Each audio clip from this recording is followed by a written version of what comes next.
32 42 44 வசனம் 32 இல்லைங்க 32 தப்பா சொல்லிட்டேன். 44 என்னை அனுப்பின பிதா. என்னை அனுப்பின பிதா. அப்ப பிதா வேற, அனுப்பினவர் வேற. என்னை அனுப்பின பிதா ஒருவனை இழுத்துக் கொள்ளாவிட்டால் அவன் என்னிடத்தில் வரமாட்டான். கடைசி நாளில் நான் அவனை எழுப்புவேன். புரியுங்களா? ஏண்டா இவர்கிட்ட வந்தவரை தான் எழுப்புவான். அப்புறம் 65 படி 65 ஒருவன் என் பிதாவின் அருளை பெறாவிட்டால் என்னிடத்திற்கு வரமாட்டான் என்று இதன் நிமித்தம் உங்களுக்கு சொல்றேன். பிதாவினுடைய அருள் இல்லாம இங்க போக முடியாது. ஈசாவரத்துல வர முடியாது. வர முடியாது. எப்படி வர முடியும்? அதே மாதிரி பிதாவோட அருள் இருக்கிறதுனால நான் ஈசாவரத்துல போயிருக்கேன். புரியுங்களா? இவரும் வந்திருக்காரு. அதனால உங்களுக்கு அந்த வார்த்தை சொல்லப்படுது. ஆனா ஈசாவை உங்களுக்கு முன்னாடி ஏற்றுக்கொண்டவங்க நாங்க. நீங்க என்ன புதுசா சொல்றீங்க? நபியா மாத்திரம். அதாவது ஜஸ்ட் 2 minutes. ஈசா நபியை முஸ்லிம்கள் ஏற்றுக்கொண்ட மாதிரி யாருமே ஏற்றுக்கொள்ளல. சேலஞ்ச் உயர்வாக ஈசா நபியை யூதர்களும் கிறிஸ்துவர்கள் கேவலப்படுத்தின மாதிரி யாரும் கேவலப்படுத்தல. ஈசா நபியை உயர்வாக்கினவர்கள் முஸ்லிம்கள், ஈசா நபியை கேவலப்படுத்தினவர்கள் கிறிஸ்துவர்கள். யூதர்கள் கொல்ல பார்த்தார்கள், கடைசியில வரைக்கும் சிலுவையில் ஏற்றுவது முடியல. ஆனா கிறிஸ்துவர்கள் கேவலமாக என்ன ஒரு தீர்க்கதரிசியுடைய வாயில இருந்து ஜனங்களை பார்த்து தேவையாப்புல நாய்க்குட்டிகளே, பண்டை குட்டிகளே, கட்டி விரியான் பாம்புகளே, ஒரு தீர்க்கதரிசி, புனிதமிக்க தீர்க்கதரிசி வேலை. அது இயேசுநாதர் வந்து கருணையே மிக்கவர். எல்லா நபிமார்களையும் கருணைங்கிற அந்த தன்மை, இறைவனுடைய அந்த கருணைங்கிற தன்மை ஈசா நபி மீது ஒளிவு. அந்த தன்மையுடைய ஈசா நபி ஜனங்களை பார்த்து என்ன சொல்றாரு எழுதிருக்கு. எவ்வளவு கேவலமா சொல்லப்பட்டிருக்கு. என்ன இந்த கிறிஸ்துவர்கள் யூதர்கள் செய்த சூழ்ச்சியை இந்த கிறிஸ்துவர்கள் நம்பிக்கிட்டு ஒன்னும் என்ன பாடுபடுறாங்க பாருங்க. படிக்கும் போது கண்ணீர் இல்லைங்க. இந்த விபச்சார சந்ததிகளை பாருங்க. இயேசுநாதர் அப்படி சொல்லுவாரா? இப்படி சொன்னவன் நான் சொர்க்கத்துக்கு போவானா? இவங்களுக்குன்னே நவீன படைக்கப்பட்டிருக்கு பாருங்க. இயேசு சொல்றாரு. எடுங்க மத்தேயு விடுங்க. பேஜ் நம்பர் 24 படிங்க. 15 அதிகாரம் 26 வசனம். அவர் என்னை நோக்கி பிள்ளையின் அப்பத்தை எடுத்து நாய்க்குட்டிக்கு போடுகிறது நல்லது. என்ன அது? அந்த ஆரம்பத்துல சம்பவத்தை படிங்க, அழகா இருக்கும். கானானி ஸ்திரீ, அதாவது கானானி ஸ்திரீ பின்தொடர்ந்து வருது. அந்த அம்மா பாவம் பாருங்க. என்ன படிங்க அது. எங்கப்பா அது? 15 அதிகாரம் 23 வசனம். 15 இங்க நான் எடுத்தேன். நான் படிக்கிறேன், கண்டுபிடிச்சேன். அதே அந்த பெண் வந்து பாருங்க, அதுல இருந்து படிங்க. 26 வசனம். சில கருத்து நான் சொல்லிட்டு அதை படிக்கிறேன். சொல்லுங்க. எப்படி ஈசா இயேசு கிறிஸ்து வந்தது உலகத்துக்கு பனி இஸ்ராயலுக்காக வந்தது. ஏன்னா சொந்த ஜனங்களுக்கு, இஸ்ரவேலர்களுக்காக வந்தவர். வேற எதுக்காக நான் வரல இங்கிறது கவனிச்சுட்டே வாங்க. நீங்க வந்து மாணவ ஸ்தானத்துல இருங்க. இன்னைக்கு சொல்றேன், என்னுடைய பிரதர். ஒரு வருஷம் இல்ல, நீங்க 10 வருஷம் இப்படியே படிங்க. நான் கேட்டுக்கிறேன். சரி, சொல்ற புத்திதான். அவர் ஏன்டா தீர்க்கதரிசி மூலியமா அடிச்சோடத்துல வந்தோம். பனிசா வந்தார். ஆனா இதை சொல்றாரு, நான் இஸ்ராயல் சந்ததியருக்கான வந்தேன் அப்படிங்கிற. அப்ப கானானியர் ஒருத்தர் வரும்போது அப்ப இந்த வார்த்தை சொல்லப்படுது. கால் விடாம இருக்க சீடர்கள் வந்து குறுக்க வந்து கூத்தலப்படி இருக்காங்களா அப்படின்னு சொன்னாரு. நான் வந்து பிள்ளைகள் அப்பத்தை எடுத்து நாய்க்குட்டிக்கு போடலாம். நாய்க்குட்டிக்கு போடுவாரா? பிள்ளைகள் வந்து இஸ்ரவேல் எல்லாத்துக்காக அருளாக வந்தவர் குர்ஆன் சொல்லுது. இயேசுநாதர்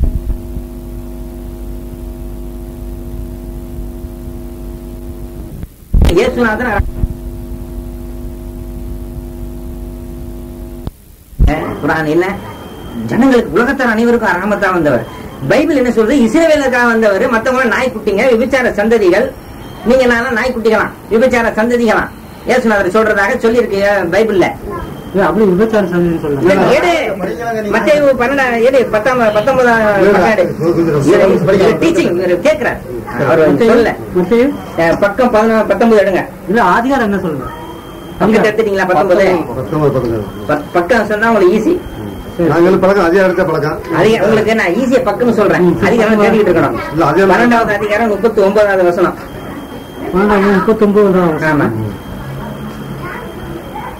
அவர்களுக்கு அவர் பிரதித்திரமாக இந்த பொல்லாத விபச்சார சந்ததியார் அடையாளத்தை தெரிகிறாரு. ஆனால் யோனா தீர்க்கதரிசி அடையாளம் 39வது வசனத்தை படிங்க சார். இல்ல, இவர் விபச்சாரம் படிக்கல. அதிகாரமா? இல்ல, இது 12. 39 சரி, 39 வசனமா? 39வது வசனத்தை படிங்க. சரி சரி சரி. அவர்களுக்கு அவர் பிரதித்திரமாக இந்த பொல்லாத விபச்சார சந்ததியார் அடையாளத்தை தேடுகிறார்கள். ஆனாலும் யோனா தீர்க்கதரிசன அடையாளமே என்று வேத அடையாளங்களுக்கு கொடுக்கப்படுவதில்லை. யோனா இரவு பகலும் 3 நாள் ஒரு அனுபவங்க. இயேசுவிடம் வேதபாரகரிலும் பரிசேயரிலும் சிலர் போதகரே போதிக்கிறாங்களா, போதகரே உம்மால் ஒரு அடையாளத்தை காண விரும்புகிறோம் என்று கேட்கிறார்கள். அதுக்கு என்ன சொல்றாரு? அதற்கு இயேசு என்ன தெரியுமா சொல்றாரு? அதற்கு இயேசு பதிலாக இந்த பொல்லாத விபச்சார சந்ததிகள், விபச்சார தேடியா பிள்ளைன்னு இருக்கும், ஒரு தீர்க்கதரிசி, இறைவனோட தீர்க்கதரிசி தேவகுமாரன் சொல்றீங்க, ஒரு கருணைய வடிவானவர், எல்லாருக்கும் வழிகாட்ட வந்தவர், அவர்கிட்ட ஒரு கேள்வி கேட்டா தேவடியா பிள்ளை, இந்த தேவடியா பிள்ளைக்கு நான் பதில் சொல்றதுங்கிறாரு. இப்படி ஒரு நபி சொல்லுவாரா? பைபிள்ல யூதர்களுடைய சூழ்ச்சினால எழுதப்பட்டிருக்கு, அதை வச்சு படிச்சுட்டு இருக்கீங்க. தலையை வச்சு படிச்சா எல்லா வியாதியும் குணமா இருந்தவர் நம்பிக்கிட்டு இருக்கீங்க. ஒரு கருணைய வடிவான ஒரு நபி, மக்களுக்கு வழிகாட்ட வந்தவர், தேவனிடத்துல வந்து ஒரு காரியம் கேட்கறாங்க, அடையாளம் காட்டுங்க போதகரே அப்படின்னு பண்ணி வைக்கும் போது தேவடியா பிள்ளைங்களே போங்களா அப்படின்னு சொல்லுவாரு. இப்ப என்ன வந்து நீங்க கேக்குறீங்க, தேவடியா பிள்ளைங்க சொன்னா சும்மா இருப்பீங்களா? ஏனீங்களா? இப்ப வந்து இஸ்ரவேல் இப்ப என்ன கிடையாது, விபச்சார சந்திகள் எனக்கு தெரியல.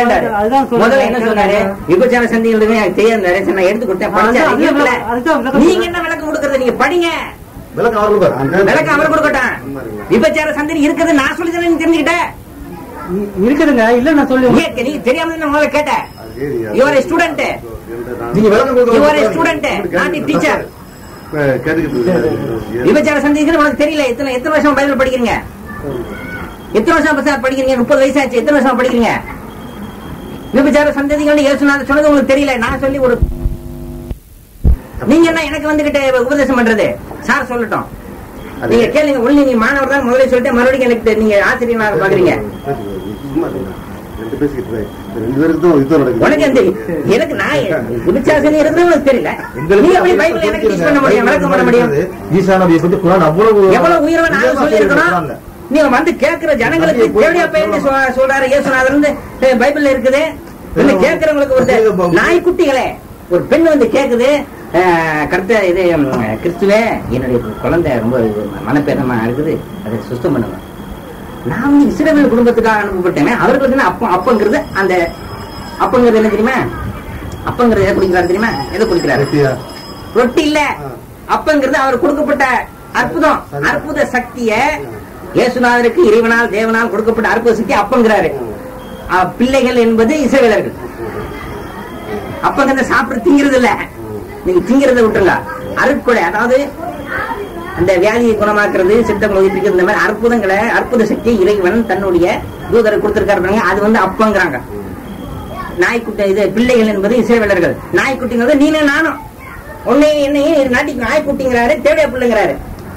இது வந்து அப்படி சொல்லுவாரா இயேசுநாதர்? நம்மளை பார்த்து தேவையா பையனு நாய்க்குட்டி சொல்லுவாரா? சொல்லுங்க. ஈசா வந்து நம்ம வந்து வாயோட பேச்சை வச்சுதான் நம்ம புரிஞ்சுக்கிறோம். ஈசா வந்து பேசுறதுக்கு முன்னாடியே உங்களுடைய மனசுடைய குறிக்கோளை புரியப்படியும். புரியுதா? தன்னை ஏற்றுக்கொள்ள குறிக்கோளா இருக்காங்களா, இல்ல தந்திரமான வேற வழியா ஆசீர்வாதத்தை பெற வந்திருக்காங்களா அப்படிங்கிற புரியும். புரியுதா? அதனால வந்து அவரை பார்க்கிறவர்களும் சில அதுக்கு நீங்க சொன்னதுக்கு ஆதாரம் எப்படி தெரியுமா? இப்ப இந்த சாப்டர் முடிச்சுட்டு நீங்க சொல்றதுக்கு இயேசுநாதர் பதில் நான் கொடுக்குறேன். அற்புதமான பதில் தான் இருக்குது. என்ன பாருங்க, இந்த நாய்க்குட்டி பாருங்க 24 நான் பிள்ளையா இருக்கிறதால எனக்கு கோபம் வரல, பிள்ளைனால எனக்கு கோபம் வரும். சொல்லுங்க, நான் பிள்ளையா இருக்கிறதுனால கோபம் வரல. ஆனா பிள்ளை நீங்க தான் முதல்ல எடுத்துட்டு போகும். நீங்க தான் முதல்ல நான் ஆத்திரப்பட மாட்டேன். ஒரு நீங்க படிக்கலையே, நான் உபதேசம் பண்றேன், உங்களுக்கு சொல்லல. நீங்க வந்து என்கிட்ட கேக்குறீங்க, சார் இதை கற்றுக்கொடுங்க தேவடியா பையில எப்படி இருக்கும்? நான் சொல்ல மாட்டேன் உன்னை தேவடியா பையன். ஏசுநாதர் சொல்றாரு தேவடியா பையலண்டு. இது மற்ற சொல்லுவாரா? சொல்லேண்டா. அப்புறம் நீங்க கை கொண்டு இஞ்சிலுங்க, நீங்க கை கொண்டு இஞ்சில் நாங்க கை கொண்டு இஞ்சில இல்ல. இதுக்குதான் நாங்க என்ன சொல்ல வரோம்டாங்க. இப்போ இது வந்து நல்ல கேள்வி நீங்க அப்படி கேட்கணும். சாரு கேட்ட கேள்வி பெஸ்ட் முடிஞ்சுன்னா மாத்தணும். சாருக்கு அறிவுபூர்வமா கேட்கணும். விபச்சார சந்ததிகளிலே ஒரு இயேசுநாதர் ஒரு சொல்ல மாட்டார். நாங்க கேட்கின்ற ஈசா நபிக்கு எது அருளப்பட்டதோ அதுதான் இஞ்சில். அதை நாங்க ஒப்புக்கொள்றோம். அதுல ஒரு எழுத்து கூட நாங்க இல்லைன்னு சொன்னோம்னு சொன்னாக்கா எங்க மிட்டாயே முஸ்லீமா இருக்க முடியாது, முஸ்லீமா இருக்க முடியாது சொல்லுதுதான். இருக்குது. இதுல நாங்க என்ன, இது மனிதனுடைய கையாடல் இதுல இருக்குங்கிறத நாங்க நிரூபிக்க முடியும். இறைவனால் அருளப்பட்ட வாக்கியங்கள் மட்டும் இதுல இல்ல, பின்னாடி பாதிரிமார்கள் குருமார்கள் பவுல் வந்து எழுதுறாரு. பவுல் எப்ப வந்தவரு? இவர் கடிதங்கள் எழுதுறாரு பாருங்க, எழுதுறாரு ஒவ்வொருத்தருக்கும் நண்பர்கள் எழுதுறாரு. தனக்கு சுவிசேஷத்துக்கு மேல கடிதங்கள் நிறைய குமிஞ்சு கிடக்கு. அந்த கடிதத்துல மனுஷன் இருந்தாலும் எழுதி குமிச்சிருக்கான் பாருங்க. ஏன்னா எது இது இது இதெல்லாம் வேதமா என்ன சொல்ற? நம்பிக்கை என்னுடைய அங்க புஸ்தகத்தை நாங்க விட்டுட்டு வந்துட்டேன், வரும்போது எடுத்துட்டு வந்துரு. இதெல்லாம் வேதமா? நான் எங்க புஸ்தகத்தை உங்க வீட்டுக்கு வந்தேன், வச்சுட்டு வந்துட்டேன், நீ வரும்போது எடுத்துட்டு வந்துரு. இதெல்லாம் வேதமா? வேதங்கிறது என்ன? இறைவனால் சொல்லப்பட்ட வேதம். அந்த இஞ்சிலுக்கு இந்த இஞ்சிலுக்கு அதுல வந்து அந்த இஞ்சிலோட இது கலப்படம் இருக்குங்கிறத நாங்க நிரூபிக்கிறோம். அதான் சேலை என்ன சொன்னாக்கா அதை தான் காட்டுறாங்க. எப்படின்னு சொன்னாக்கா, இப்ப இயேசுநாதர் இப்படி இவருடைய வார்த்தை இந்த ஆயுஷ்ல ஒரு படிக்கல, கேள்விப்படல, சர்ச்சிலையும் கேள்விப்பட்டிருக்க மாட்டாரு, உங்க மூலியமா இப்ப தெரிஞ்சுக்கிட்டாரு. இப்போ ஒரு சொல்ல நான் வந்து என்னுடைய சொந்த பேச்சு சொல்லல, என்னுடைய பேச்சை நான் சொல்லல, பைபிள் என்ன சொல்ல போறோம் அதை வச்சுதான் பேச்சு. ஏன்னா அப்ப விபச்சார சந்ததின்னு அவர் சொல்ல மாட்டாருங்கிறது எங்களுடைய நம்பிக்கை. வந்து உபதேசம் கேட்கறவங்கள நாய் குட்டிகளேன்னு சொல்ல மாட்டாருன்னு நம்பிக்கை. அப்ப இதெல்லாம் மனிதனால் எழுதப்பட்டது. யாரால் எழுதப்பட்டதுன்னு சொன்னாக்கா, இஸ்ரவேலுக்கு பகிரங்கமான விரோதியாக இருந்த இஸ்ரவேலர், அந்த இயேசுநாதருக்கு விரோதியாக இருந்த யூதர்கள் தான். யூதர்களோட சூழ்ச்சி அந்த காலத்துல ஆரம்பிச்சு போச்சு. எப்படி ஒரு கொல்லணும் அப்படிங்கிறதுக்காக பல விதமான சூழ்ச்சி, அந்த சூழ்ச்சி இருக்கு. அது மட்டுமல்ல, இது மனிதனால் எழுதப்பட்டதுங்கிறது காரணம் என்னன்னு சொன்னாக்கா, முரண்பாடுகள் குவிந்து கிடக்குது. பழைய அப்போ சொன்ன பவுல் ஏற்றுக்கொள்ள முன்னாடி எப்படிப்பட்டவன் யார் அப்படிங்கிறது எப்படிப்பட்டவன் சொன்னாக்கா நான் சொல்றேன். பழைய யூதர்கள் வந்து ரொம்ப கொடியவன். எப்படின்னு சொன்னாக்கா, தேவ சபையெல்லாம் போய் நொறுக்கி ஆளுகளை கொலை பண்ணி போய் ரவுடித்தனம் பண்ணவன் பவுல். யூதர்களையும் அந்த யூத சபையிலேயே அப்படித்தான் பண்ணா, எல்லாத்தையும் அப்படித்தான். அப்புறம் முன்னாடி அவன் அந்த அவரே சொல்றான். யாருக்கு தாயத்தை பண்ண நம்ம தெரிஞ்சுக்க அவசியம் இருக்கு. அவர் தன்னை பத்தி கடிதம் எழுதும் போது சொல்றாரு பாருங்க, பவுலுடைய வாசகம் சொல்றாரு. பவுல் சொல்றாரு பாருங்க, அப்பா பாப்பா பழைய பேர் என்ன பாருங்க, பவுலுடைய சந்தர்ப்பம் தான் பாருங்க. யுத்த சேதனத்தை பவுல் தடுக்கிறார். இந்த பாருங்க, யுத்த சேதனம் வந்து நியாயப்பிரமாணத்துல உள்ளது. இயேசுநாதர் வந்து நியாயப்பிரமாணத்தை உறுதிப்படுத்திட்டு வந்தாரு. திறனை புதுசா எதையும் சொல்றதுக்கு வரலன்னு சொல்றாரு. என்ன நியாயப்பிரமாணத்தை உறுதி, அந்த நியாயப்பிரமாணத்தை தவிடுபடி ஆக்குறவர் பவுல். என்ன சொல்றாரு? இதோ நீங்கள் யுத்த சேதனம் பண்ணி கொண்டால் கிறிஸ்துவினால் உங்களுக்கு ஒரு பிரயோஜனமும் இராது என்று பவுலாகி நான் உங்களுக்கு சொல்கிறேன். அப்போ நியாயப்பிரமாணத்தை உறுதி செய்ய வந்த இயேசுநாதரையே மிஞ்சி அதை தவிடுபடி ஆகிறார் பவுல். பவுலுடைய சூழ்ச்சி தான் இந்த கிறிஸ்துவர்கள் முரண்பாடு வந்ததுக்கு காரணம். அந்த பவுலின் சந்தர்ப்பம் பாருங்க. பவுல் யாரை பார்த்தாலும் அவர்கள் எபிரேயரா, நானும் எபிரேயர்.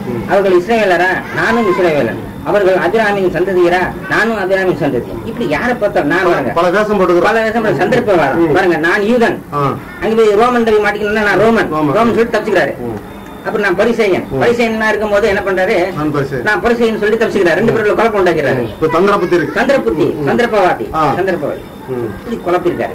அதனால இதெல்லாம் வேதம் கிடையாது. நான் இதெல்லாம் இஞ்சில கிடையாது. ஏற்றுக்கொண்ட இஞ்சில இப்ப இல்ல. எங்க இருக்கு காட்டுங்க. இஞ்சி எந்த மொழியில அருளப்பட்டது? இப்ரேய மொழியில அருளப்பட்டது. சரிப்பா,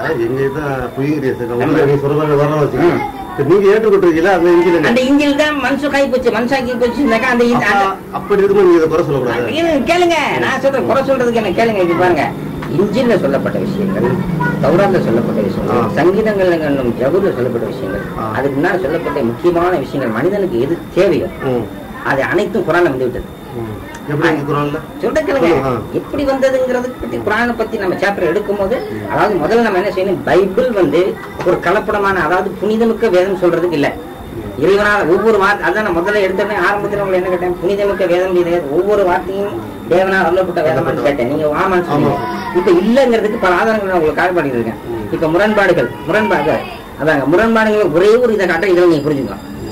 இறைவனால் சொல்லப்பட்டிருந்தா முரண்பாடு வரக்கூடாது இல்லையா? இப்ப பழைய ஏற்பாடுகளை நிறைய, இப்ப பழைய ஏற்பாடு டச் பண்ணல, புதிய ஏற்பாடு தான் பண்றோம். புதிய ஏற்பாடுல உள்ள முரண்பாடுகளை ஒரே ஒரு இருங்க மத்தியில 9 அதிகாரம் எடுங்க. சொல்லுங்க. 9 அதிகாரம் 9வது வசனம் பக்கம் 13. இயேசு அவிடம் விட்டு புறப்பட்டு போகையில் ஆயத்துறையில் உட்கார்ந்திருந்த மத்தேயு என்னும் ஒரு மனுஷனை கண்டு எனக்கு பின்னே வா பின்னே சென்று வா என்று அவன் எழுந்து டிரான்ஸ்லேஷன் தப்பு சொல்லுங்க.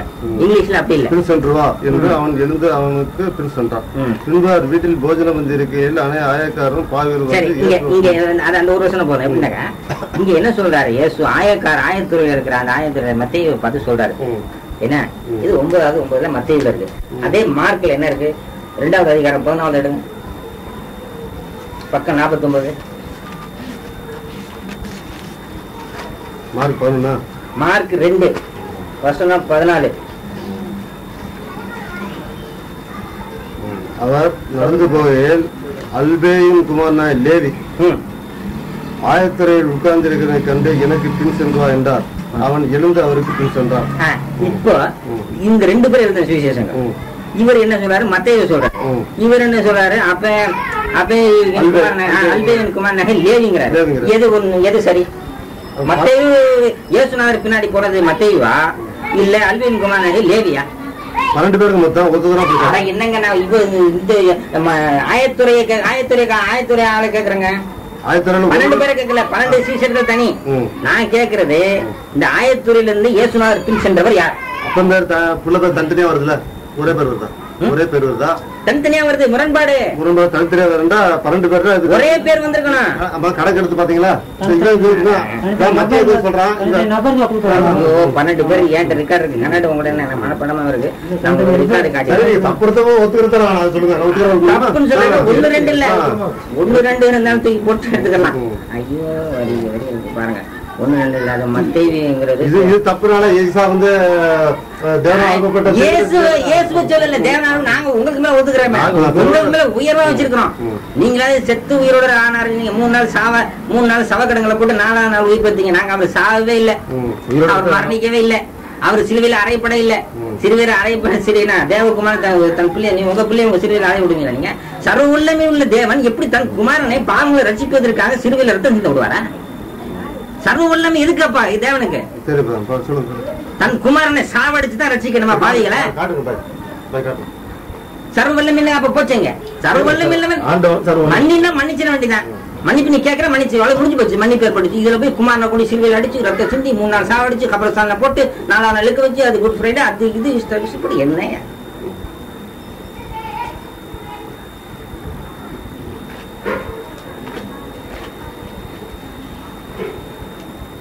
இயேசுவின் சீடர் இருங்கப்பா. இது என்ன வைக்க கூடாது.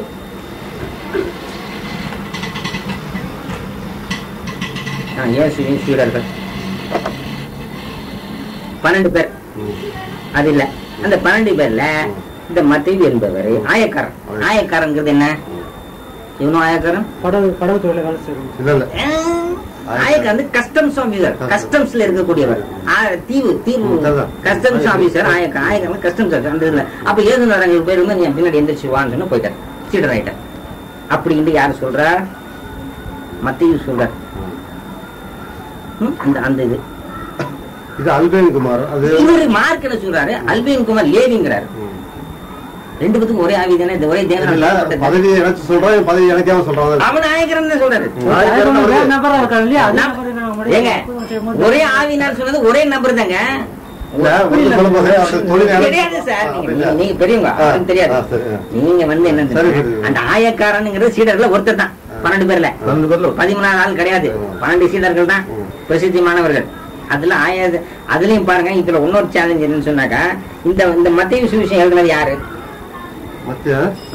மத்தேயு சொன்ன வார்த்தை எல்லாம் பவுல். இல்ல என்னது பவுலுஸ் விடுங்க. அது கடைசியில அந்த கடைசியான ஒரே அக்கப்போரு. இந்த மத்தேயு சுவிசேஷம் எழுதினாரே முதல் சுவிசேஷம் இந்த எழுதுறது இந்த மத்தேயுங்கிறது யாரு? மத்தேயுங்கிறது இயேசு சீடர். இந்த ஆயக்கார சீடனா? இந்த ஆயக்கார சீடனா? மொத்தம் பவுல் தாங்க எழுதுது. லூக்கா தான் வாக்கியம். இதெல்லாம் படிப்பது தெரியாது. பின்னாடி எழுதி தொலைச்சதை விட்டுத்தானுங்க. இப்ப லூக்கா எழுதினாரு, மார்க் எழுதினாரு, யோவான் எழுதினாரு. இந்த மத்தேயு எழுதி தொலைச்சது யாரு? இவரு மீன் பிடி தெரியாதீங்க. படிப்பது லூக்கா தான் படிச்சாரு, வைத்தியரா இருந்தார். லூக்கா தான் வைத்தியர். அப்புறம் வந்து பவுலூஸ் படிச்சாரு. எல்லாம் பவுலூஸ் தான் எழுதணும். நான் கேட்கறது இந்த மத்தேயு சுவிசேஷம் ஃபர்ஸ்ட் இருக்குது. இல்ல எத்தனையோ சுவிசேஷங்கள் எழுதியிருக்காங்க. 4 தான் அங்கீகரிக்கப்பட்டது சபையினால. பல சுவிசேஷங்கள் இருக்கு. அது 4 தான் அங்கீகரிக்கப்பட்டது. அந்த 4லயும் கூட American standard Bible, British Bible, Indian society of Bible, அந்த பைபிள் இந்த பைபிள் 38 பைபிள் இருக்குது. அதுல ஆங்கில மொழிபெயர்ப்பு வேற, பல மொழிபெயர்ப்பு, ஆங்கில மொழிபெயர்ப்பு, தமிழ் மொழிபெயர்ப்பு வித்தியாசம் இருக்குது. இப்படி பல பைபிளை வச்சு ஒரே கன்ஃபியூஸ். ஆமா, அதுதான் உங்களுக்கு கேட்டேன். ஏன் மாதிரி இருக்கிற அவங்களோட பைபிள் வேற பைபிள் இருந்தாக்கா சிக்கலா போயிடும். அது இல்ல இது இல்லன்னு தப்பிச்சுக்கிறீங்க. ஆனா வந்தோன்னா இது ஒண்ணான்னு பாருங்க. ஒன்னா இருக்கு, நல்ல வேலையை கடவுள் செய்ய முடியும். இப்போ இந்த மத்தேயு சுவிசேஷம் எந்த யாரும் எந்த மத்தேயு? ஆயக்கார மத்தேயுவா இல்ல வேற மத்தேயுவா? You don't know. சார் கேக்குற சரிதான். ஆயக்கார மத்தேயு தான் சொல்லப்படுது. ஆயக்கார மத்தேயு சொல்லப்படுது. சரி, ஆயக்கார மத்தேயு சொல்லப்படுதுல இல்லங்கிறது எப்படின்னாக்க, இயேசு அவ்விடம் விட்டு புறப்பட்டு போகையில், அதை படிங்க. 9 சாப்டர் படிங்க. மத்தேயு 9 படிங்க. ஆதலால் எவன் தன் மனைவி வேசித்தனம் செய்த நிமித்தம் 9 படிங்க சார். 19 மத்தேயு 19 படிக்கிறீங்க. 9 படிங்க. 9ஆம் நம்பரை படிங்க. 9 தான். இயேசு அவிட விட்டு புறப்பட்டு போகையில் ஆயத்துறையில் உட்கார்ந்திருந்த மத்தேயு ஒரு மனுஷனை கண்டு, எனக்கு பின் சென்று வா என்று அவர் எழுந்து அவனுக்கு சொன்னார். உங்களுக்கு என்ன வழங்குது? அந்த ஒரு சாப்டர் போதும். ஆயத்துறையில் தான். ஆனா வேலை செஞ்சவனா அப்படிங்கறத சொல்லலையே. ஆயத்துறை கேள்வி கவனிங்க சார். ஆயத்துறைனா துறைமாமா, ஆயக்கார வேற. ஆயத்துறைங்கிறது கஸ்டம்ஸ். கஸ்டம்ஸ் இங்க வந்து இது போடுறாங்களே, உட்கார்ந்து இருக்கிறது, அந்த இடத்துல உட்கார்ந்து இருக்கிறது தான் சொல்லப்படும். நான் கேள்வி என்ன தெரியுமா, இந்த மத்தேயு சுவிசேஷம் போட்டுல சொல்ற கேள்வி சரிதான். இருந்தாலும் ஆயத்துல உட்கார்ந்து இருக்கிறது தான். ஆனா இப்ப தொழில் செஞ்சாலும் கேள்வி அது இல்ல சார். கேள்வி அது இல்ல. எனக்கு கேள்வி சரியா கவனிங்க. சார் தான் போறாரு. நீங்க மத்தேயு எழுதின சுவிசேஷம், இந்த மத்தேயு யார்? Who is this Matthew? இயேசு சீடர். இயேசு சீடர். இந்த ஆயக்கார சீடரா? ஆயக்காரன் எப்படி சொல்ற? ஆயக்காரன் வந்து சக்கைது ஒருத்தன் ஆயக்காரன். அவன் தான் சக்கைன்னு ஒருத்தன். சீடர் இல்ல. அதுல வந்து காட்டத்தி மாதிரி மத்த இங்க ஆயக்காரன் சொல்றாரு. ஆயக்காரனாகிய மத்தேயு ஆயக்கார தொழில் உட்கார்ந்து இருந்தவன் தான் சொல்லப்படுது. ஆமா, ஆயக்காரனாகிய மத்தேயு உட்கார்ந்து இருந்தாங்கன்னு அப்படி சொல்லப்படுது. உங்களுக்கு படுங்க. ஆயத்திரி உட்கார்ந்து இருந்தாங்க. நீங்க கூட இந்த இடத்துல உட்கார்ந்து பாக்குறது, இந்த இடத்துல உட்கார்ந்து சாட்சி ஆயிடுது. இல்ல, ஆயக்காரன் அவனுக்கு பேர் ஆயக்காரன். அதாவது கஸ்டம்ஸ் ஆபீசர். ஆயக்காரன்ங்கிறது கஸ்டம்ஸ் ஆபீசர். எங்கடா 9 ஆயக்காரன் என்ன சொல்றாரு? இயேசு அவ்விடம் விட்டு புறப்படுகையில் ஜனங்கள் அதை கண்டு ஆச்சரியப்பட்டு, மனுஷனுக்கு எப்படிப்பட்ட அதிகாரத்தை மனுஷனுக்கு சொல்றாங்க எல்லாரும். லூக்கா 19 இல்லைங்க இல்லைங்க, ஒன்னு சாப்டர் க்ளோஸ் பண்ணிக்கங்க சார். அதாவது ஒண்ணு தெரிஞ்ச ஆயக்காரன் விளக்கம் சொல்றேன். என்ன சொல்றாரு? இல்லைங்க, இது என்ன சொல்றாரு பாருங்க. இது நான் என்ன சொல்ல வரேன்னு சொன்னாக்கா, இந்த மத்தேயு எழுதுனது இந்த ஆயக்கார மத்தேயு இல்லைங்கிறது இதுல இருந்து நிறுவனம் ஆகுது. எப்படி சொன்னாக்கா, இந்த இப்போ எழுதுனது மத்தேயு சீடர். ஆனா இந்த ஆயக்கார இது என்ன சொல்றாங்க பாதிரிமார்கள், இது இந்த ஆயக்கார சீடர் ஆயக்கார மத்தேயு தான் எழுதுனான்னு பாதிரிமார்கள் சொல்றாங்க. ஆனா இந்த வசனம் அப்படி இல்லை. எப்படி இருக்கு பாருங்க. இயேசு அவ்விடம் விட்டு புறப்பட்டு போகையில் ஆயத்துறையில் உட்கார்ந்திருந்த மத்தேயு என்னும் ஒரு மனுஷனை கண்டு, எனக்கு பின் சென்று வா என்றார். அவன் எழுந்து அவனுக்கு பின் சென்றான். அதாவது மத்தேயு சொல்றார். இந்த மத்தேயு இருந்துன்னு சொன்னாக்கா அவர் என்ன சொல்றாரு? நான் ஆயத்துறையில் உட்கார்ந்து இருக்கும் போது என்னை எழுந்து வா என்று சொல்லியிருப்பார். வசனம் அப்படி இல்லை. ஆயத்துறையில் ஒருவன் உட்கார்ந்து இருக்கிறதை கண்டு இவர் எழுதுறது வேற, அங்க ஆயத்துறையில் இருந்த மத்தேயு வேற. 2 மத்தேயு சீடர் எழுதுனது அல்ல. இந்த மத்திய எழுதுனது வேற ஒரு நபர், சீடர் அல்ல. எங்களுக்கு பாதிரிமார்கள் சீடராக எடுத்துக்கொண்டிருக்கிறார்கள். நாங்க அது சீடரே எழுதலன்னு சொல்றோம். அவருடைய வசனத்தை வச்சே சொல்றோம். இப்படி ஒரே கன்ஃபியூஸ் சென்டென்ஸ் வச்சு நீங்க பாருங்களேன். நீங்க ஆங்கில மொழிபெயர்ப்பு எடுத்து கூட பாத்துக்கலாம். இப்படி நிறைய யாரு வந்து பாருங்க என்னது இந்த முரண்பாடுங்க. ஒரு முரண்பாடு 2 முரண்பாடு இல்லை சார், நிறைய இருக்கு. நீங்க விக்கிரகத்தை நீங்க வாங்குறது இல்லையே, அதனால உங்களுக்கு அந்த சாப்டர் தேவையில்லை. விக்கிரகங்களை வாங்குறத பிடிச்சிடலாம். அது என்ன எடுத்து வச்சிருக்கிறேன். தேவைப்படும் போது நீங்க இப்ப உங்களுடைய இதுல ஸ்டாச்சு கிடையாது, மேரி ஸ்டாச்சு அல்லது சிலுவையோ நத்திங் அப்படியே ஓகே. சபைக்கு வந்து பாருங்களேன். வரேன் சார். நாங்க ஆவட்டில போறோம் அப்போஸ்தலர் சர்ச் சார். இந்த வாழ்க்கை கொஞ்ச நாள் எல்லாத்துக்கும் மரணம் உண்டு. பின்னாடி எந்திரிக்கணும், இயேசுநாதரையும் நம்ம பார்க்கணும், மமதனையும் பார்க்கணும், நம்ம படைச்ச இறைவனையும் பார்க்கணும், எல்லாத்தையும் சந்திப்போம் இன்ஷா அல்லாஹ். அப்போ நம்ம உண்மையாளர்களா போவோம். சும்மா நம்ம மன இச்சைக்கு கட்டுப்பட்டு அதுக்கு முதல்ல ஒரு வசனம் படிச்சு சொன்னீங்களே, மன இச்சைக்கு கட்டுப்பட்டு பைபிள படிக்காமையே வெறி உண்டு. படிக்காமே நான் இப்ப படிச்சு வெறி கொண்டு பேசுறேன்னு அர்த்தம் இருக்கு. படிச்சு பேசுறேன், நீங்க படிக்காம வெறி கொண்டு பேசுறதுக்கு உங்களுக்கு என்ன அதிகாரம் இருக்கு? மாம்சோட பேசக்கூடாது, அது உணர்ச்சியோட இல்ல. ஒரு படிக்க ஒரு மனிதனுடைய ஹேபிட் கேக்குது சரிதான். நீ படிக்காம எப்படி நீங்க அது வந்து அவ்வளவு ஆவேசமா பேசுறீங்க? பைபிள நீங்க படிக்கல, இதுதான் நான் நல்லா பேசுறேன். ஏடா என்ன சொன்னீங்க தெரியுமா? நான் பதில் கேட்கும் போது நீங்க என்னை விடுங்க, ஃபுல்லா படிச்சுட்டு நான் பதில் சொல்றேன். யாருமே வந்து எல்லாருமே எல்லாம் தெரிஞ்சதுன்னு சொல்ல முடியாது. முதல்ல கேட்டா பரிசுத்த ஆவியானவர் தெரிஞ்சதால பேச முடியாது. பரிசுத்த ஆவியானவர் ஒத்தாசையில பேசணும். பரிசுத்த ஆவியானவர் ஒத்தாசையில பேசணும். படிச்சதுனால படிச்சிருப்பாங்க, ஆனா ரட்சிக்கப்படுறது மாட்டாங்க.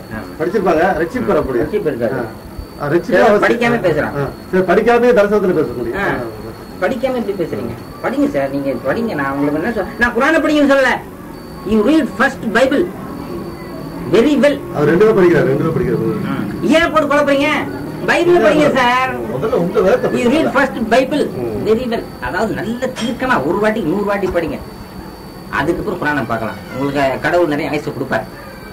குர்ஆனையும் படிங்க, பைபிளையும் படிங்க, பகவத்கீதை படிங்க, திருக்குறள் படிங்க, எல்லாம் படிங்க. தெளிவா படிங்க. எதுனாவது ஒண்ணுல ஸ்ட்ராங்கா நில்லுங்க. பைபிள் படிக்கிறது, அப்புறம் குர்ஆனை படிக்கிறது, அப்புறம் அங்கே பாயிறது இங்கே பாயிறது வேண்டாம். ஒரு இதுல நான் குர்ஆனை படிக்கிறேன், அதை படிக்கிறேன். நீ பைபிள தெரிஞ்சல, நீ கிருஷ்ணா பிறந்து கிறிஸ்டின் புக் கூடிய பைபிள தெரிஞ்சுக்கலையே, நீங்க குர்ஆனை தெரிஞ்சு என்னத்தை கவலைப்பட்ட போறீங்க? ஒரு கிறிஸ்டின் நீ பைபிள் படிக்க வேணாமா? ஒரு ஹிந்து பகவத்கீதை படிக்க வேணாமா? குர்ஆனை குறை சொல்ல வந்துட்டேன். குறை சொல்ல வரலீங்க, இந்துக்களை சொல்றேன், உங்களை சொல்ல. ஒரு இந்து சொன்னா என்ன குர்ஆன் அப்படின்னு நீ பகவத்கீதை படிச்சிருக்கானு கேட்டேன். இல்ல பகவத்கீதை என்னன்னு கேக்குறான். நீங்களாவது எவ்வளவு படிக்கிறீங்க? பகவத்கீதை என்னங்க இருக்கிற பகவத்கீதை என்னன்னு தெரியல.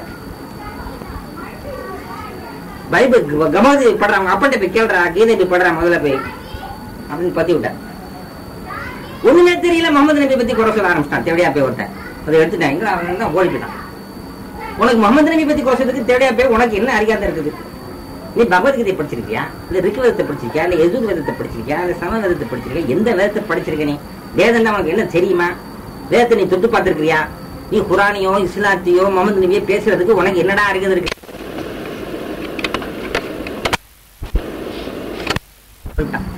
நீங்க அந்த வார்த்தை வாயில பேச ஏன்டா இயேசுநாதரே கத்து கொடுக்குறாரு, அவரே தேவையா பிள்ளைன்னு சொல்றாரு. கேக்குறவங்களுக்கு இயேசுநாதரே கத்துக்கிட்டேன் நான் பைபிள்ல இருந்து.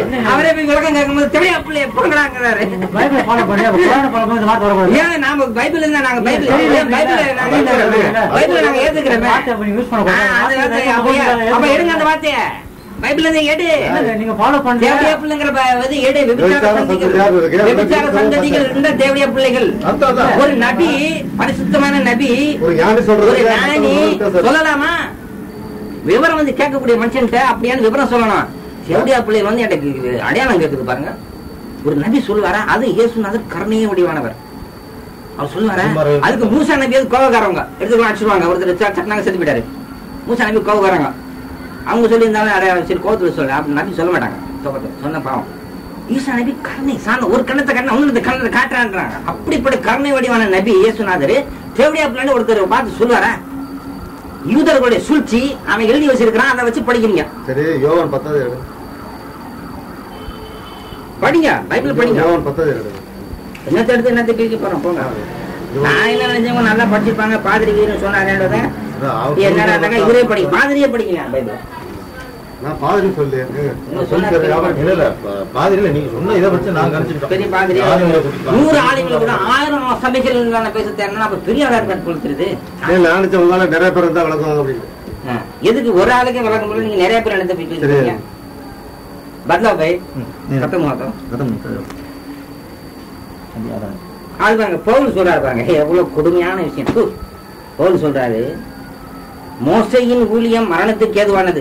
மோசை செய்ததெல்லாம் மரணத்துக்கு ஏதுவானதான், ஒளிந்து போகிறது, அழிஞ்சு போகிறதா, ஆக்கினைக்கு தீர்ப்புக்குரியது, தண்டனைக்குரியது. இப்படியாக உள்ள அந்த ஊழியம் இந்த ஊழியத்திற்கு உண்டாயிருக்கிற சிறந்த மகிமைக்கு முன்பாக மகிமைப்பட்டதல்ல. மோசே தன் முகத்தின் மேல் முக்காடு போட்டுக் கொண்டது போல் நாங்கள் போடுகிறதில்லை. பவுல் என்ன சொல்றாரு, ஈசா நபிக்கு பின்னாடி வந்தவரு அந்த சபையெல்லாம் அக்கிரமம் பண்ணி ரவுடித்தனம் பண்ண பவுல் என்ன சொல்றாரு, மூசா நபி செய்தது சிறந்தது இல்ல, நாங்க செய்யறதுதான் சிறந்ததுன்னு சொல்றாரு. ஒரு நபியை கேவலமா சொல்றாரு. மூசா நபியை எவ்வளவு உயர்வாக கலிமுல்லா அப்படின்னு குர்ஆன் புகழ்ந்து, பைபிள் என்ன சொல்லுது, அவர் செய்தது மரணத்துக்குரியது, அழியக்கூடியது, ஒண்ணுக்கு பிரயோஜனம் இல்லாது, நான் செய்யறதுதான் சிறந்ததுன்னு பவுல் ஒரே ஒப்பாரி. ஒரு நபிமாரெல்லாம் கேவலமா. சரி, இதுதானே போச்சா? ஓல்ட் டெஸ்ட்மென்ட் எடுத்துக்கோங்க.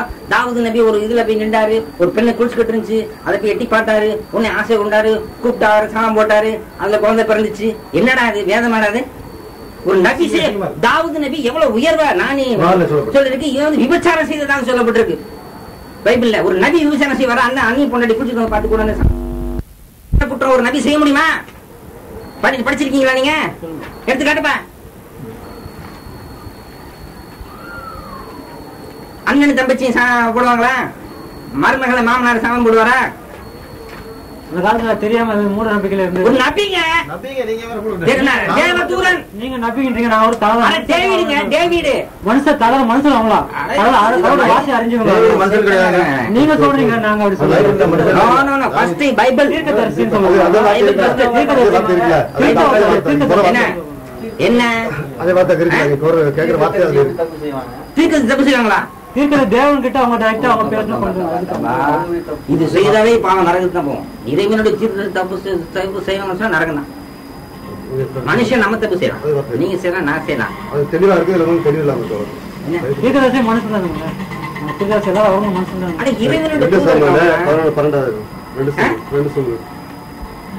இல்ல தாய் தகப்பனும் மகளும் தண்ணி போட்டுக்கிட்டு வேலை செய்யறாங்க. லோத்து எவ்வளவு ஆபாசம் பண்ணது அந்த விபச்சார வேசி. குரானை முதல்ல பைபிள் வந்து உண்மையான தெரிஞ்சுக்கணும். முதல்ல பைபிள்ல எவ்வளவு அது வந்து இருக்கு. நான் அதுக்கு விளக்க உங்களுக்கு அது கொடுப்பாங்க, அது வைங்க. நீங்க நான் வந்து என்ன இப்போ ஓல்ட் டெஸ்ட்மென்ட் நியூ டெஸ்ட்மென்ட் பேசல, நியூ டெஸ்ட்மென்ட் பேசுறேன். எவ்வளவு அசிங்கமான அந்த வேசிங்கிற ஒரு சாப்டர்ல ஒரு படிச்சாரு 985 இருக்குது. வேசிங்க நீங்க பைபிள்ல ஃபுல்லா படிக்கலையே. ஒரு வேசியை பத்தி வேசியின் வரலாறு எழுதப்படுது. ரெண்டு அக்கா அந்த வேசியில இருந்து படிச்சுக்கோங்க. பேஜ் நம்பர் 987 பசங்களா இருக்காங்க. என்ன வேதன்னு சொன்னாக்கா எல்லாரும் படிக்கலாம்ல. ஆம், தங்கச்சி, அக்கா, தங்கச்சி, தம்பி எல்லாம், தாத்தா, அம்மா உட்காந்து படிக்கலாம்ல. அம்மா அப்பா எல்லாம் அதுதானே வேதம். இப்ப நீங்க படிக்கல, நம்பரை சொல்லு. நம்பர் வந்து பசங்களா இருக்காங்க. அடல்ட் சொல்லிடா, நீங்க போயிருங்க. அடல்ட் சொல்லி ஏன் படம் ஃபுல் ஃபிலிம் நீங்க பார்க்க கூடாது. Very good. 987 பேஜ். அவர் படிக்கட்டும். அதிகாரம் 23. போறேன் இந்த அடல்ட் சொல்லி படம் போறேன். தள்ளி அடல்ட் சொல்லி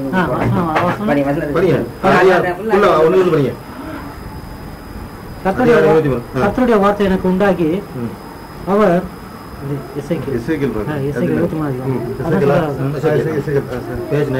கர்த்தருடைய வார்த்தை எனக்கு உண்டாகி அவர் ஒரே தாயின் குமாரர்களாக 2 ஸ்திரீகள் இருந்தார்கள். அவர்கள் எகிப்திலே வேசித்தனம் பண்ணினார்கள், தங்கள் இளம் பிராயத்திலே வேசித்தனம் பண்ணினார்கள். அங்கே அவருடைய ஸ்தானங்கள் அமுக்கப்பட்டு அவருடைய கண்ணிகள் அமுக்கப்பட்டுனா என்ன விளக்கம் சொல்லுங்க. ஸ்தானங்கள் அமுக்கப்பட்டுனா அதோட விளக்கம் சொல்லுங்க. நீங்க சொல்லுங்க, பைபிள் நீங்க தானே படிச்சிருக்கீங்க. அவரும் கல்யாணம் ஆகல என்ன? நீங்க படிங்க சார், நீங்க விளக்கம் சொல்லுங்க சார். ஸ்தானங்கள் அமுக்கப்பட்டு பொங்கைகள் இதுங்க உங்க தங்கச்சி பக்கத்துல படிக்க முடியுமா? சபையில அப்படி எடுக்க மாட்டாங்க. என்ன அவ்வளவு அவசரம் எடுக்க முடியாது. பைபிள்ல படிக்க சபையில படிக்க முடியாது. கேவலம் களத்துக்கு எரிஞ்சிடுவாங்க. என்னடா சாமான அமுக்குனா எல்லாம் பொம்மை ஓடிடுவாங்க. சபையில படிக்க முடியாது. சபையில படிக்கலாம். இப்பொழுது மனுபுத்திரனே இருபத்தி நகரத்துக்காக நீ வழக்காடுவாயோ வழக்காடு மாட்டது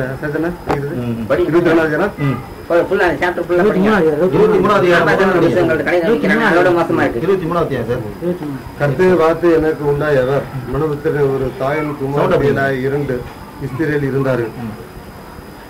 அவர்கள் எகிப்திலே வேசித்தனம் பண்ணினார்கள். தங்கள் இளம் பிராயத்தினாலே வேசித்தனம் பண்ணினார்கள். அங்கே அவருடைய ஸ்தானங்கள் அழுக்காக்கப்பட்டு அமுக்கப்பட்டு அவருடைய கன்னிமைகள் குங்கைகள் கொல்லப்பட்டார்கள். அவர்கள் மூத்தவளின் பெயர் அகோலா, அவருடைய தங்கையின் பெயர் அகோலிபா. அவர்கள் என்னுடையவர்களாகி குமாரையும் குமாரத்திலையும் பெற்றார்கள். இவர்களே அவருடைய பொய்யர்கள்.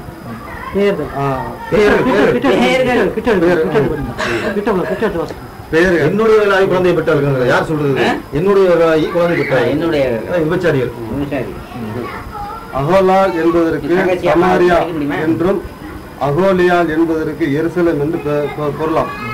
அகோலால் என்னுடையவளாய் இருக்கும் போது சோரம் போனால் நீளம் பரிந்தரித்த தலைவரும் அதிபதிகளும் சௌந்தரிய வாலிபரும் குதிரைகளின் மேலும் ஏறுகிற வீரருமாய் இருந்த சமீப தேசத்தாராகிய அசிரியா என்கிற தன் சிநேகிதர் மேலும் அவள் மோகித்து அசிரியாவின் புத்திரின் சிரேஷ்டமான அனைவரோடும் தான் மோகித்த அவர் அனைவரோடும் தன் வேசித்தனங்களை நடப்பித்து அவருடைய நரலான சரண விக்கிரங்களாலும் தீட்டுப்பட்டு போனார். தான் ஏப்திலே பண்ணின வேசித்தனங்களை அவள் விடவில்லை. அவர்கள் அவருடைய வாலிபத்திலே அவர்களோட சாய்ந்து அவருடைய கண்ணிமையின் கொங்கைகள் தொட்டு அவரிடத்தில் தங்கள் வேசித்தனத்தை நடப்பித்தார்கள். அது வந்து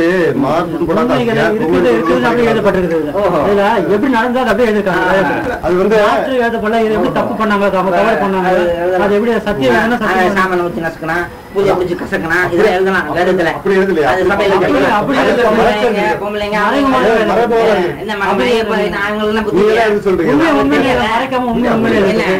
இது தேவையா? தப்பு பண்ற அது வேதத்துல என்ன தேவை? யூத கும்பல்கள் அந்த மாதிரி விபச்சார கும்பல்கள் இது சேர்த்தது. வேத வாக்கியம் பரிசுத்தமானது. வேதங்கள் பரிசுத்தமானது. அது இந்த மாதிரி கொச்சையான பரிசுத்தமானது. மனுஷன் தவறலாம் உண்மை சாமான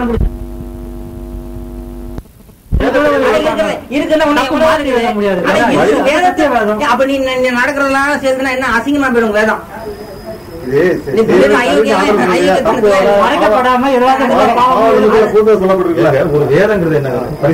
தங்கச்சி முன்னாடி படிக்க முடியாதுங்க அண்ணன், ஒரு தாய் முன்னாடி மகன் படிக்க முடியாதுங்க, அப்ப முன்னாடி மகன் படிக்க முடியாதுங்க. இத எல்லாருக்கும் சபையில படிக்க முடியுமா? இந்த வேதத்தை புனித மக்கள் வேதத்துல படிக்க முடியுமா? குழந்தைகள் காலையில இருந்து படிக்க முடியுமா? இந்த சாப்டரை படிக்கிறாங்க. விளங்காம படிக்கிறாங்க, விளங்கினாங்க படிக்க மாட்டாங்க. இவர் படிக்கலையே, நீங்களே படிக்கலையே. 50 வருஷம் ஒரு பாதிரி ஸ்தானத்தில் நீங்க பெரியவங்க, நீங்களே ஒன்னும் பைபிள் படிக்கலையே. இந்த வார்த்தை நாங்க படிச்ச வேலைக்கு நீங்க படிக்கலையே. நான் வந்து தெரிஞ்சா கூட தெரிஞ்ச மாதிரி பேசக்கூடாது, அது மறைச்சுதான் பேசணும். எப்படி வேதத்தை பிறகு எத்தி வைக்கிறான்? வேதத்தை பிறகு எத்தி வைக்கிறான். நடந்தது நடந்து அப்படியே எழுதி வச்சிருக்கேன். ஒவ்வொரு எழுத்து சொல்ல முடியும். அப்படியே எழுதி இருக்கு. ஒவ்வொரு வார்த்தையும் சொல்ல முடியும். நீங்க சொல்ல முடியுமா? ஒரு மகள் வந்து தகப்பனுக்கு சாராயத்தை ஊத்தி கொடுத்து அவன் கூட வேலை செய்யறான். சந்ததி எப்படி ஆச்சு பாருங்க. அக்கா கருவி முதல்ல போய் படிக்கிறான், அப்புறம் தங்கச்சி கருவி படிக்கிறான். ஒரு தகப்பனுடன் மகள் எப்படி சந்ததி வந்து லூத்துடைய மைத்துனர் அப்ரஹாம் இருக்காரு, பக்கத்துல அவங்களுடைய சந்ததிகள் இருக்குங்க, அவங்களோட போய் கல்யாணம் பண்ணிக்கலாம். எவ்வளவு விஷயங்கள் இருக்கு. அதை விட்டு போட்டு இவரு அந்த இது வந்தவொடனே என்ன அதாப் வந்தவொடனே என்ன தடுப்பானு 2 பேரும் மிஞ்சினாங்க. உடனே போய் மக சொல்றா, இந்த மாதிரி யாருமே இல்ல, எல்லாம் அனுப்பிட்டாங்க. இப்ப தடுப்பனுக்கு என்ன வயசு? ரொம்ப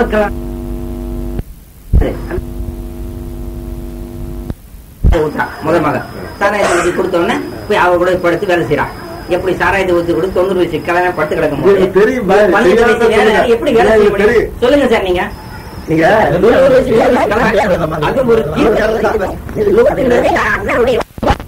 சொல்றேன், வயசுல 90 வயசுல வேலை அப்ரஹாம் வேலை செய்து பிறக்கல.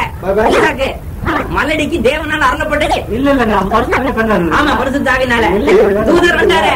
2 தூதர் வந்து இறைவனால் சொல்றாங்க. ஆமா, ஆனா எப்படி பிறந்தது? அது பைபிள்ல வச்சு படிங்க.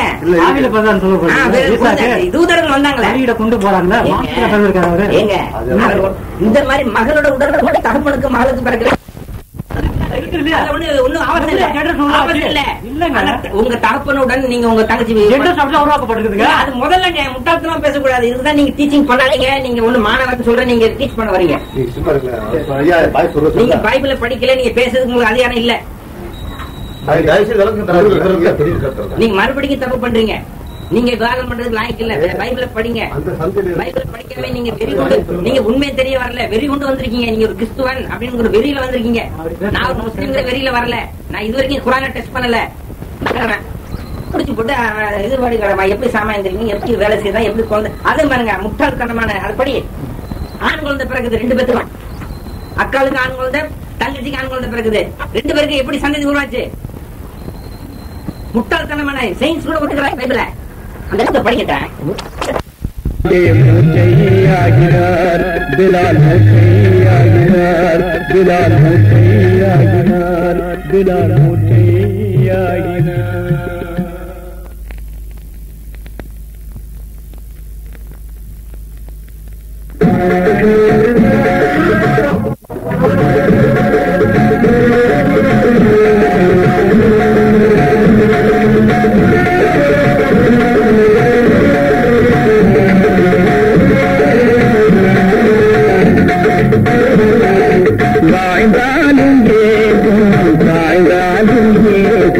வாழ்ந்தாலும்